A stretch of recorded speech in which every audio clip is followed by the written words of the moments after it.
I just dropped the player in. This is again on the Xbox. So I've actually jumped in game and now I can actually run around my environment that I've been working with so much. So I'll show you some of the few destructibles that we have here. We of course have our procedural destruction like we've always had. This is a little concrete block. This destroys very similar to the way we did our palm trees before. So that's a nice thing. Then we have these police sort of barricades. I can run through them. You can break them apart. I can hit these. They'll fly around the room.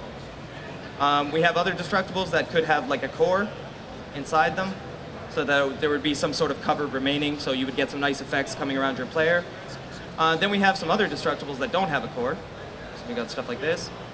And you see we can totally break this entire piece all the way down. So it's really up to the designer what kind of destructible he wants to put down, and it's really just a couple tick boxes that he's going to put on to these destructible objects. Further to that, this is my personal favorite, is our, we call them deformables. So the top barrels here are actually rigid bodies, so when I shoot them, they are going to roll away, but we're going to have a look at the barrel once it rolls away here.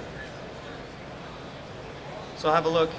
You can see exactly where I've shot it, and it's actually deformed to the bullet. So all these barrels will do this.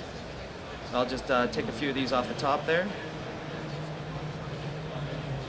So you can see the deformation there.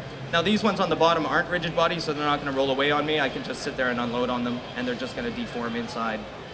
Now further to that, that's just a barrel, so I mean not a very interesting example, but you can put it in other places, like up on this door. Maybe I'll put a light within the scene. That's all right. So we did it as well on this door. So you can see that as I shoot that, that's actually buckling in, which is pretty exciting for us. Finally, we have a flow graph destructible, and I actually want to show you up on the PC. This is a really simple object that I've linked to a light, and then all I've done through flow graph, which is our visual scripting utility, is tell it, okay, when this object destroys, turn off the light. I mean, pretty straightforward, but you know, you have to do these things. So I'm going to go ahead and open my flow graph. Let's go here. All right, here's the flow graph here. And here's our destroy radio here. And like you see, very, very simple 2-node. It's just an interactive entity, so on destroy, disable the light. Pretty straightforward, but that's how that one works here.